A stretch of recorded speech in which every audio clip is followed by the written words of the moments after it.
नमस्कार दोस्तों, कैसे हैं आप सभी। उम्मीद करते हैं आप सभी लोग अच्छे होंगे और आपकी फैमिली भी अच्छी होगी। दरअसल एक महिला का तबीयत खराब हो जाता है, उसके बाद जो है वो हॉस्पिटल जाती है, हॉस्पिटल में भर्ती होती है।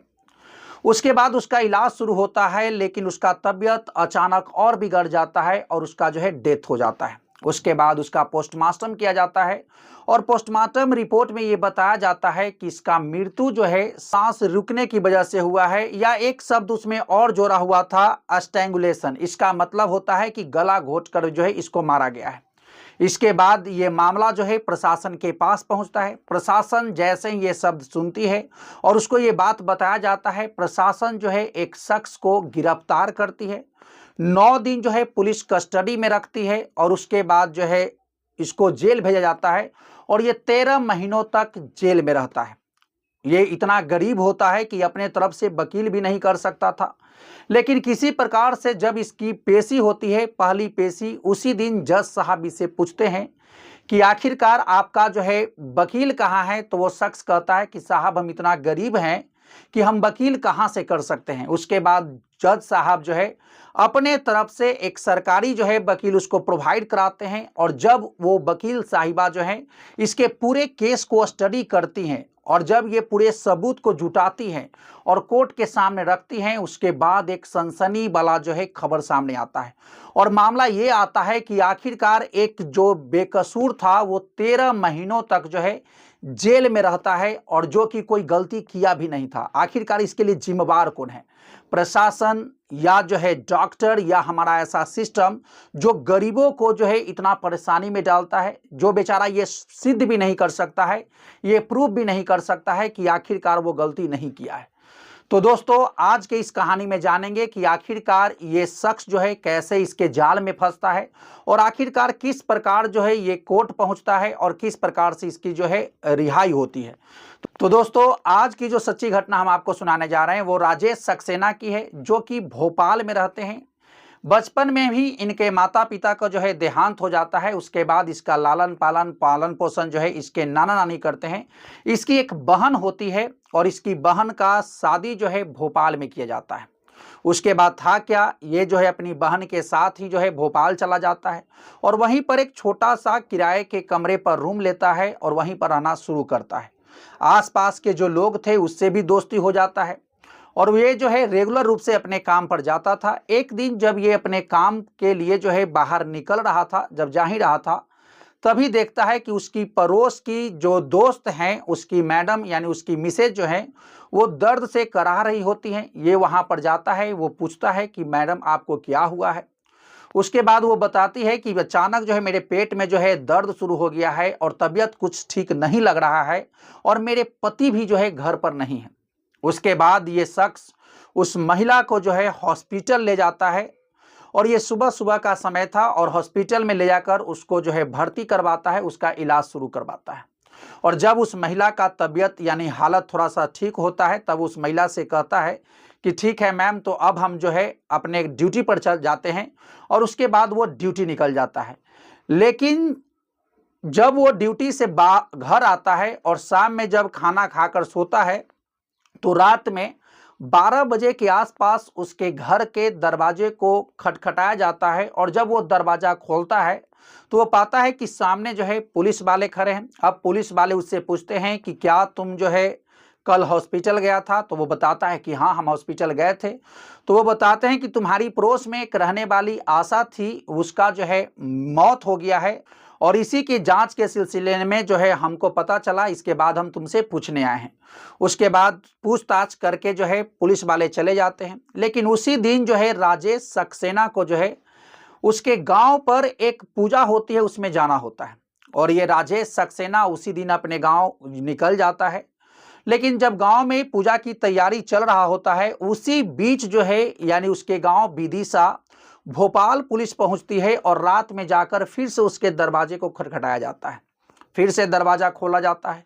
जब घर के लोग दरवाजा खोलते हैं तो उनसे पूछा जाता है कि यहाँ पर राजेश सक्सेना नाम के कोई शख्स हैं तो उनको भेजिए, उनसे हमको बातें करनी है। उसके बाद था क्या, राजेश सक्सेना फिर से बाहर आता है, पुलिस वाले से मिलता है और इस बार पुलिस वाले उसको जो है अपने साथ लेकर चले जाते हैं और 9 दिनों तक जो है पुलिस कस्टडी में रखते हैं, उससे पूछताछ करते हैं। उसके बाद चार्जशीट जो है फाइल होता है और उसके बाद इसको जो है जेल भेज दिया जाता है और यह जो है 13 महीनों तक जेल में रहता है। लेकिन जब ये जेल जाता है उसी बीच इसकी बहन को लगता है कि मेरा भाई जो है कई महीनों से हमसे मिलने नहीं आया है, तब वो जो है अपने भाई का तलाश करना शुरू करती है। तो इस क्रम में जब वो तलाश कर रही थी तो उसको बताया जाता है कि तुम्हारा भाई जो है एक जो मर्डर केस में जेल में चला गया है। उसके बाद था क्या, उसकी बहन जो है कोर्ट जाती है, वकील के पास जो है जाती है और बहुत सारे वकील को अप्रोच करती है और उसको बताती है कि मेरा भाई जो है निर्दोष है, उसका कोई गलती नहीं है, आप लोग उसको छुड़ाने में हमारा मदद करें। लेकिन वकील का फी इतना हाई था, कोई लाख रुपया मांग रहा है, कोई 1.5 लाख रुपया मांग रहा है, कोई 2 लाख रुपया मांग रहा है। आखिर एक गरीब आदमी जो है उतना पैसा कहाँ से लाता। लेकिन अंततः इस राजेश सक्सेना का जो है कोर्ट में पेशी होती है, ये पहली पेशी थी। और जब कोर्ट में पेशी होती है उसके बाद जज साहब पूछते हैं कि तुम्हारा वकील कहाँ है। तब ये जो राजेश सक्सेना कहता है कि साहब हम इतना गरीब हैं कि हम वकील कहाँ से कर सकते हैं, यानी वकील का पेमेंट इतना हाई है उतना हम दे ही नहीं सकते हैं। उसके बाद जज साहब जो है अपने तरफ से सरकारी कोटे से उसको एक वकील दिलाते हैं और ये वकील का नाम होता है रीना वर्मा। रीना वर्मा को इसका केस सौंपा जाता है। उसके बाद रीना वर्मा जो है इसके केस को पूरा स्टडी करती है और स्टडी करने के बाद जब दूसरी पेशी होती है उसके बाद तुरंत जो है इसको जो है रिहा किया जाता है। और इतना जो है फॉल्स केस बनाया गया था कि रीना वर्मा जो है इस बात को जानकर दंग रह गई कि आखिर एक निर्दोष को, जो कि कोई गलती किया ही नहीं है, उसको आखिरकार 13 महीनों तक कैसे जो है जेल में रखा जा सकता है। लेकिन अब सवाल आता है कि आखिरकार इसके पीछे दोषी कौन है। आखिरकार हमारा सिस्टम, कानून व्यवस्था या प्रशासन। सोचिए एक निर्दोष जो गरीब है, आखिरकार वो अपना सबूत भी नहीं पेश कर सकता है, वो अपना वकील भी जो है यानी नहीं हायर कर सकता है, उसको 13 महीने तक जो है जेल में रखा जाता है। आखिरकार ये गलती जो है कहीं ना कहीं प्रथम दृष्टि से देखा जाए तो ये प्रशासन की है। प्रशासन यदि सही से जांच पड़ताल करती तो शायद ये शख्स जो कि बिना गलती किए हुए जो 13 महीनों तक सजा काटा है, इसको सजा नहीं मिलता।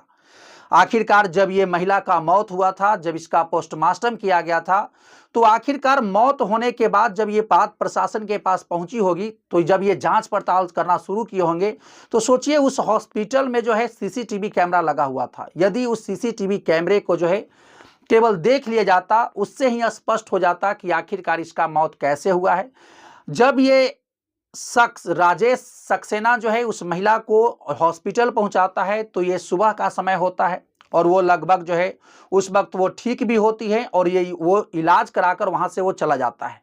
उसके बाद वो दोपहर होता है, दोपहर में वो महिला का इलाज चल रहा है और उसका मौत जो है लगभग शाम के आसपास होता है। और सोचिए वो जो जिस ड्रेस में घर से ले जाता है उस ड्रेस में उसका पोस्टमार्टम नहीं हुआ था, उसका पोस्टमार्टम जो है दूसरे ड्रेस में किया गया था। आखिरकार इस बीच में कौन आया कौन गया, आखिरकार ये महिला कहाँ गई, इसकी जांच जो है प्रशासन नहीं की और इसी मिस्टेक के चलते ये पूरा आरोप जो है ये राजेश सक्सेना पर लगाकर ये पूरे केस को बंद करना चाहती थी। और प्रशासन वाले में भी एक होता है होड़ कि जल्द से जल्द इस मामले को जो है निपटा दिया जाए, चाहे कोई भी पकड़ा जाए।